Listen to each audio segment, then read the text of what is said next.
বেড়েছে না কমেছে দামটা? কমেছে। তাহলে লিখবে এখানে দ্রব্য মূল্য X% কমে যাওয়ার ফলে, আমি একটা চার্ট দিয়ে দিচ্ছি এখানে, A টাকায় B কেজি কমে গেলে দাম বেশি পাবে না? মূল্যটা কি হবে? মূল্যটা কমে গেলে দ্রব্যটা বেশি পাবে না কম পাবে? তাহলে B কেজি বেশি পাওয়া যায়।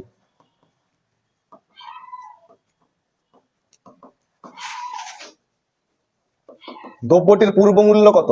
পূর্ব মূল্য বা ক্রয় মূল্য? প্রাথমিক মূল্য। দ্রব্যটির প্রাথমিক মূল্য কত? লাইনটা বেঁকে যাচ্ছে নাকি? এত উপর দিকে যাচ্ছে। তখন এইটা হবে দ্রব্যটির প্রাথমিক মূল্য বা CP, A into X by কমে গেলে 100 মাইনাস এক্স, কত কেজি বেশি পাচ্ছে এখানে? B KG. এটাকে সিপি হবে, এটা অরিজিনাল সিপি। তাহলে অঙ্কতে কি আছে বলো, সিপি বার করো। টাকাটা কত ছিল? 7,400। কত পার্সেন্ট দ্রব্য কমেছে না বেড়েছে?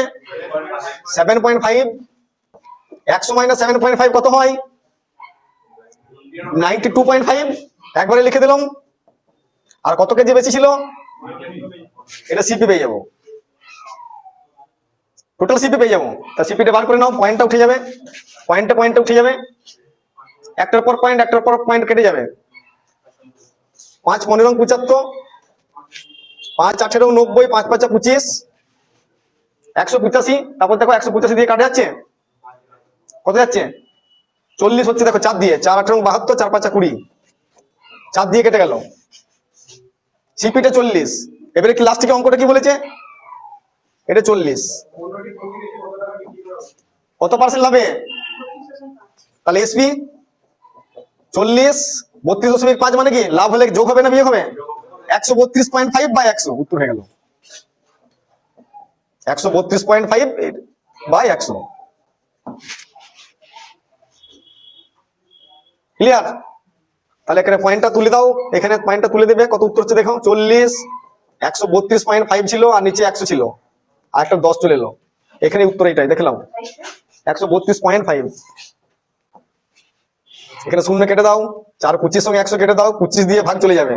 25 5 75, 25 4, 25 5 125, তারপর 3 25 75, 53। বিক্রয় মূল্য 53 টাকা। অপশনে ছিল, এটা পাচ্ছিলেন না। দারুণ, ভেরি ভেরি ইম্পর্টেন্ট অঙ্ক।